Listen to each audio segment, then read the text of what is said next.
Okay, welcome to the call. This is Noel Lyons of noellyons.com.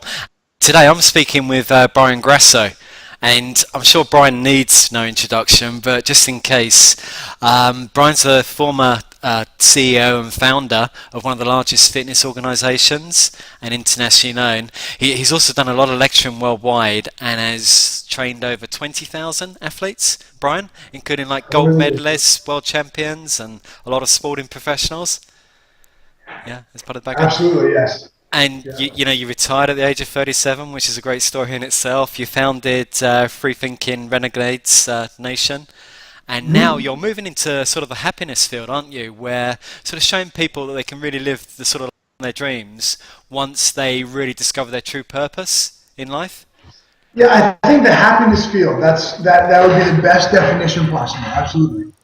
Okay, and and here you are. It's been 1 week. You've just got your first book out, The Audacity of Success. I've had sort of a good look through it, and it sounds like it's been within you a long time. It must be a great feeling to finally get it out there and to get feedback on it. Oh, it was cathartic.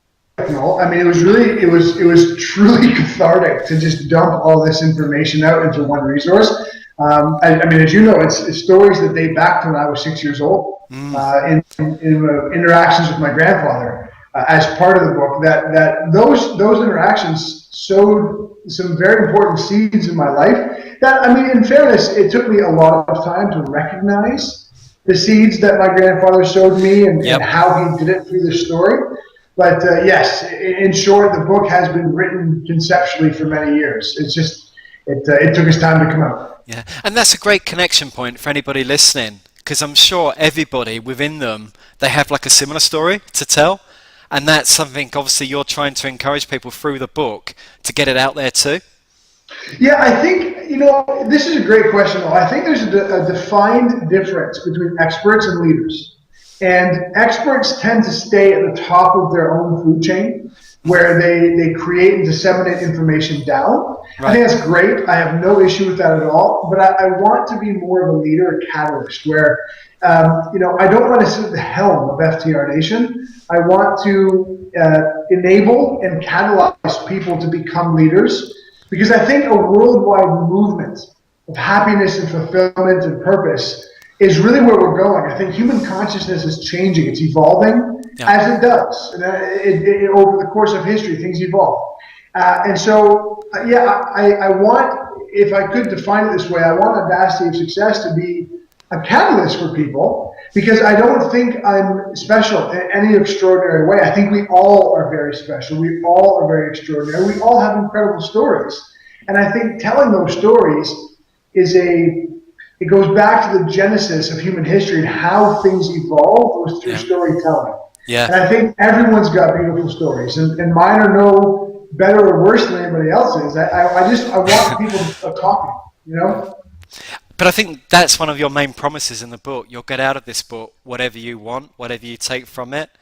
Yes. And and it's almost a little bit like Napoleon Hill. You can read it once, but you could go back 6 months later. You're a different person. You'll get something different from it again. As you evolve, you're a different person, maybe. You didn't mean to, but that was a great compliment, and I appreciate that very much. When I created Audacity of Success, I did not build a blueprint. I did not, because this book is the anti-blueprint. It's not how to become successful. It's not the 10 steps to success. It's not my journey of success. It's philosophy. It's ideas. It's stories. 7 stories of my life as it relates to the success that I found. And one of the most, if not the most critical part of it, is that success is fleeting. And what I mean by that is that there's no real definition for it. Success is not absolute. Yeah. There's no absolute truth to what success means. We have to challenge and be courageous enough to define it for ourselves. What does success mean to you? What does success mean to me? What does success mean to other people? And that's probably the priority of where I want people to understand is the nature of audacity of success, is having the audacity to define it for yourself. But I wrote the book in a way that I really wanted it to be timeless, not in a self-serving way, No. but I wanted it to be timeless so that people could reference it again 3 months after they read it for the first time, 3 years after they read it for the first time, because they've evolved, they've changed. They see the world in a different way, they see themselves in a different way, and now other parts of the book scream for more attention because, as the caveat is, has been said for centuries, when the student is ready, the teacher presents him or herself. Yeah. And so you will take out of it what you're prepared to take out of it today. Tomorrow, that could look decidedly different. Yeah, and I did pick up on that, Brian, because I'm just a classic. I always read a book, what's the message, what can I take from this? But your book was written in such a way that you almost want to keep it as part of your success library, because you can go back again and again and actually pick out different points. And so I like that. Whereas other books, they are very much just like info dumps, aren't they? And quite often the author's anonymous, whereas you really put a lot of yourself into this too, so it's more personal, more meaning. You're killing me so good right now, Noel. I agree with you. The success industry has really been whittled down to a fortune cookie, and I don't mean that to sound divisive. I'm not blaming anyone or hurling stones at anyone, but the quintessential 10 steps to is a blueprint that illustrates that author's, that writer's, that entrepreneur's path to success. But, we have natural prohibitions. Your childhood was different than mine. And I'm not a regressive therapy kind of guy, but the conditioning you experienced as a young person created truths in your world that are not necessarily shared by me. That my conditioning created truths that are very different than yours. But until we get to the heartbeat of what our truths really are, then somebody else's 10-step plan may or may not be something we can utilize effectively. And I with all my heart, I wanted to be a writer, an artist with my words, and not at all just a how-to blueprint manufactured kind of scenario. So my deepest hope is that people embrace this book and they keep it on their bookshelves for a long time and reference it again, over and over again, but not in a self-serving capacity, but simply because I do believe that people will get out of it different things at different times. And Noel, if I could say this, it's been a remarkable last 2 weeks because the book was released October 15th. And through social media since then, I have taken excerpts out of certain chapters and put them through Facebook and Twitter and said, this was my favorite part of this chapter. And then I've invited people to tell me what their favorite parts were. And I can't get over that every single time someone actually takes an excerpt from the book and puts it on social media and alerts me to the fact they did, and I read it, Noel, I feel like I'm reading my own words for the very first time, because what that meant to me when I wrote it, I wrote it 7 months ago. I'm a different man now. And now all of a sudden somebody in the UK or Australia says, this was my favorite excerpt. Like, wow, there's so much richness to that sentence or that quote. And I'm like, wow, but I wrote that. So if the author can admit that he's learning from his own resource, that's what I hope everyone can appreciate about this book. Excellent. Going back to the central purpose of the book, it really goes back to your Irish grandfather's sort of story as such, isn't it? And I relate to that because I've got an Irish father, the Irish ancestry, and also they all tend to be a little bit renegades, don't they? We all kind of like to do it their own way. Which I can relate to that. I've always been called a maverick all my sort of life.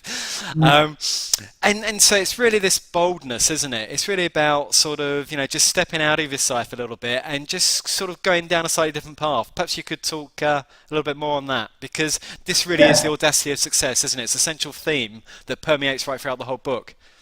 Absolutely, very true. And I think that if I'll take this two directions, because the first reason is that audacity, it has a negative and a positive connotation. Audacity can mean forced difference. It can mean heretical. It can mean divisive for the sake of being so. But it can also mean courageous and bold. So I want people to splice the difference. what I believe to be true is that we all are born with innate greatness, all of us, in equal measure.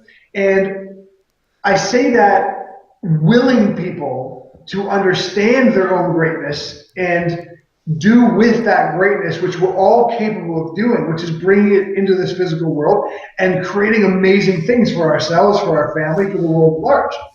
But the other part of the audacity of success is that I'm not asking people to be different for the sake of being different. Yes. I'm asking them to understand we are all different. Yes. That what unites us is vast. The physiological, psychological, emotional. There's so many things that unite all of humankind, but there are percentages of different amongst all of us. And we need to celebrate our own differences because it comes down to what I often call truths and lies. And I touch on this in the book. And they cultivate your legacy chapter. We all tell stories, right, to ourselves. Yes. And these stories are nothing more than a result of our youthful conditioning, our immediate circle of influence, our parents, our family, what they believe the world looked like, yes. and what our possibilities within that world were. But then even societal, cultural, what kids growing up in Nigeria believe to be true about the world is very different than what kids grow up in the United States believe to be true about the world. And even that can get sub-segmented down to individual communities, individual neighborhoods. We are influenced from the time we're born, we are influenced on what the world is, what the world presents as possibility, and what our opportunities are within that structured world. But here's the thing. It really is all a lie. It's just a story. But, and I don't mean lie in a negative, I don't believe anyone's lied to you, but it's just a story. It's simply a story. And in that, we have to appreciate there are no absolute truths. The only absolute truth I can believe in is that we're mortal. We will die. That's true of human beings. Our physical bodies will die one day. Aside from that, Neil Armstrong went to the moon. Anything's possible. So if we know that to be true, then why not harness that in the greatest capacity possible and create the story of our lives that we choose to live, rather than the one we've been influenced to believe we have to live. Yeah. And that is philosophical mumbo jumbo to a lot of people, but it's clear as day to me. If that makes sense. And it's also interesting, Brian, you mentioned like Nigeria and the States. I was listening this week. The Nigerians are some of the happiest people on the planet, also some of the poorest. The Americans obviously a lot wealthier, but also a lot more sort of unhappy. And so I think the other thing that I picked up out of your book too, the old story was, if you become perfect, have no problems, and your life is going to work. Whereas this is totally different. This is more about just accepting yourself as you are, warts and all, and then seeing how your life unfolds, how it evolves. It's absolutely very, very different. Embrace every part of yourself. You are the way you are by design, by design, and that is a beautiful thing. No one can be you. And our only obligation is to be the greatest version of ourselves that we can possibly become. That's our only obligation to humankind. And you're right, Nigeria and the United States, it's such an interesting, the World Survey Research Foundation, something like that. They did surveys, 30 some odd billion people around the world. Nigeria, Mexico, and Puerto Rico were the three happiest countries in the world. United States, Canada, and Great Britain were all 15 or lower. And I remember the stat because it staggered me. The gross domestic product, the GDP of individuals in the United States, is roughly $38,000 annually. In Nigeria, it's $800. And yet that's the happiest place in the world. And what the researchers found when they pursued it as a line of interest, what makes you happy? It became very clear what makes people most happy is a sense of belonging. They belong to a community.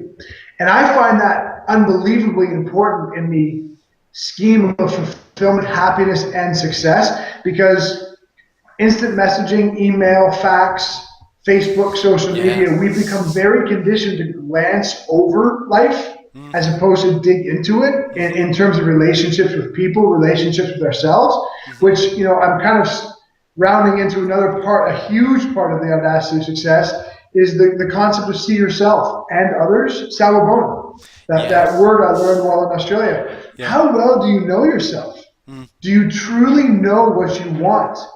And that is, again, the massive priority of AFS is to ascertain and understand that, because we've been spoon-fed a definition of success that may or may not be anywhere near how we would define it for ourselves if we were to remove the influences in our lives. And it goes back to this whole idea of self-improvement versus self-acceptance. The whole self-improvement, you're always looking to be more whole, more complete. There's always something missing. Whereas it's self-acceptance, the more you know yourself, the more you know what you need to do to go to the next level. Gosh, you and I are so in sync. This is I love this. Yes, I think Cool. you're spot on. Absolutely spot on, Noel. I'm fond of saying that the age of self-help is dying. The age of self-actualization is beginning. Self-help, we can go through the root definitions of those words and where their origins lie, but there's an implication. There's an unspoken implication. Self-help implies that you're broken and in need of assistance. Yes. Self-actualization implies that you're perfect. You have everything you need. You merely have to accept that and then actualize it into physical manifestation. And I think that's exactly where we're going in our society. So if I put you on the spot a little bit, Brian, there's a lot of people out there, they want to go to the next level, but they don't really want to leave where they are right now. There's that sort of gap. A lot of people get stuck there. How would you help those people? Yeah, great question. This is funny. I'm not a massive fan of the motivational industry as it sits right now, because I always joke to myself, I call it the rainbows and puppies. Yeah. Because all the slogans and the videos are all about, showcasing, just great achievements and beautiful things and crescendo music. And it motivates people fleetingly. It's very temporary. You get very excited for 30 seconds to a day, but then it all comes crashing back down because an internal switch has not been flipped. We can get excited when we're motivated, but what is going to carry that through? And this might sound so roundabout and backwards to some people, but in my life, I've discovered this is truth. I'm mortal. You're mortal. We are going to die. And I don't fear. Yeah, I don't fear that. I've learned to embrace it. I've learned to embrace it. Yeah. It's part of life. That the blessings I have in this physical form, within this body, in this life, will come to an end. So whenever I, to parlay off what you said, where I know I want to be here, but I'm a little afraid to leave here. Yeah. I think to myself, is that fear more powerful than the sense of regret I will have one day for not giving it a shot? Because I think that terrifies me. It terrifies me to think that one day I'll be sort of taking my last breath and going, man, I really wish I should have given that a shot. That to me is inspiration. That is not motivation. That's not fleeting. I'm excited for 30 seconds. That is a deep-seated, man, you know what? I've been blessed with this life. It's my obligation to do something remarkable with it because I can. Yeah, I was just thinking if we were Roman soldiers, you and I wouldn't be here today because their average lifespan was about 32, wasn't it? So we almost take it for granted these days that we will live 70, 80, just sort of on average. And so a lot of people are, time, I live in Spain, mañana, there is time, isn't there, for everything? But it is great to put that sort of timeline to something. But the other thing you said, great answer, that just the internal switch, because it's the whole difference between inspiration, something very deep inside, versus intention. The secret came, the secret went, but the intention, the whole idea of intention is very ego-based, isn't it? And like you said, they have this blueprint, and things must work out according to this blueprint. And there's been a lot of disappointed people who have followed that because that's only part of a much bigger picture. Yes. And the other part of it is that inspiration is just so much stronger than intention. Again, I think you're spot on, and I love listening to you talk because you have such great things to say about the Well, caveats and I've how. just read your book. I'm sure I've got it all from your book. Wow! So this No, is, like the trust me. teacher is now giving it back to the teacher. I think you just proved your Uh, point, Brian. the things you say are remarkably. I love listening to you talk. I love reading your stuff, Noel. But it's true. Motivation is extrinsic, and it requires an external source, which is a power supply that is finite, as far as I'm concerned. Yes. Yeah. Inspiration is very intrinsic. It's very internal. It's a feeling that you get that requires no power supply outside of yourself, and those are very different things. And I think you're right. I think philosophy and spirituality are two of my favorite subjects to research and learn about. And I think that we need to uncover more. We need to understand universal truths as best we can, and not in a very we don't have to take thick books and spend 30 years in discovery. But On top of a mountain. one law that comes to mind right now is the law of Dharma, which simply says that when you are living in alignment with the purpose of what you are on earth for, then you will simply create in the absence of obstacle, in the absence of knowing how. It's almost like a divine intervention in many ways simply overcomes you. And sometimes I think it's one of those things you have to experience to understand fully. And until you do, it requires a leap of faith. It requires a leap of faith. And I'm sure you've experienced this. I know I have in my life. More often than not in my life, when I create new ventures in business, in my personal relationships, etc., I don't know what's going to happen or how it's going to work. I just know why I'm doing it because my intuition's telling me it's spot on. And we need to learn to listen to our intuition, and that goes back to the law of Dharma. And if I could just for 1 second, at one end we have what we think. On the other end, we have what we feel. But just like how I talked about circles of influence, what we think has been influenced over the years by a variety of external factors. What we feel has been influenced over the years by a variety of external factors. But our intuition is an unfettered, true self that can't be ever tarnished over our lives. And the law of Dharma simply says, listen to that. It always knows the right path. It doesn't know how to get there. It doesn't know what to do. But it will know why it wants you to do it. And simply trust in that. The law of Dharma is evoked. You don't have to have a blueprint. You simply have to understand why you're doing something. And this is your whole idea of being Nexus, yeah? Your concept? Oh, yes. So, absolutely. And Nexus is...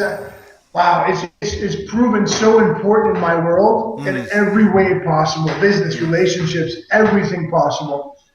I believe our objective in this world is to serve people. I believe that we have lost sight of that. I think we have become a very me-centered culture. I don't say that in disdain or in ill repute, but I read stories. I don't know if this is folklore or if it's true, but I cross-referenced it in several different sources. On the World Wide Web. In 2011, a young Chinese boy, not like 6 years old, but a young Chinese teenager, had donated his kidney, one of his kidneys, in order to be paid enough money to afford an iPad. Wow, that's remarkably sad. But that is a gross statement that explains a microcosm of where we are. As a society, we are all about ourselves. But what I want to encourage people to understand in the audacity of success is that true success, however you define it, be it financial wealth, business success, relationships, whatever you define it as, its genesis is when you choose to serve. When you choose to help people, when you choose to do things in support of, with, and for other people, a natural reciprocation just starts to funnel right back at you. I'm often fond of saying, whatever you want, you must give away. You must give that energy into the world in order to have that energy come back to you. And we are not in that place as a society, not remotely close. I heard a great quote this week. It's all very well being a light, but you've also got to pay the energy bill. So, Right. for the cynics who hear you but say it's okay for Brian because you can, whereas for me it's tough, I'm struggling. Again, coming back to the Audacity of Success, how would you help those people? I would tell them that they're lying to themselves, that the story they are creating in their heads is nothing more than a self fulfilling prophecy, Mm, that they are getting exactly what they're telling themselves they're going to get. It's okay and well and good for Brian, but I'm struggling. Well, that you are because you keep telling yourself you are. Um, but yes. Yeah. you know, you And want a different result, change the story. yeah. Change the whole story, change the mentality, change the way you attack Audacity of Success, and change the results in the process. But I mean, well, do you know any successful story that didn't have hardship within it? I was nearly bankrupt 3 times creating my last company. I've been divorced and had a horrible experience, being divorced and post-divorced. I've Yeah. had tragic injuries. We all Yep. have stories. It's the ones we choose to continue to tell ourselves that eventually become our truth. Yep. And this is whole idea of being whole, isn't it, versus being good. It's just accepting all of that and know that it makes you who you are today. Because people, they're Exactly. looking for shortcuts and they want to be where you are today, but they don't want to travel that path you've been on. Right. The journey It's, is where it's at. I mean, it's a deep understanding of these laws, the deep understanding of how you apply them in your life that truly makes up what the audacity of success is. And that's the Kaizen path, which is a chapter in the book talking directly about yep. that. Things take time. Yep. You And know, Brian, that is a great lead-in because we should start to wrap up. Things do take yeah, time. So what you've done, and I think you've done very well, you've actually broken the book down into chapters. You've got like weekly lessons and videos, and people can actually go and subscribe for free on those. And that's yeah, I believe that's at theaudacityofsuccess.com, and then it's forward slash, and then it's sneak hyphen preview. I'll just check on that. correct. Yeah, you can access it from Sneak the peek. audacityofsuccess.com. But every week for the next 7 weeks, we've done 2 already. I do a video and a short recap of what that chapter involves. I explain it on video. I explain why I wrote it. I give some additional commentary as to what exactly this lesson is, and then I provide excerpts from the book or that chapter of the book to kind of round it out. And yeah, I love giving that stuff away. I want people to be immersed in this and not Yeah. feel as though they have to spend money in order to understand it. Yeah, and you're willing to engage people on social media too. Fire away the questions on Facebook, on Twitter to you.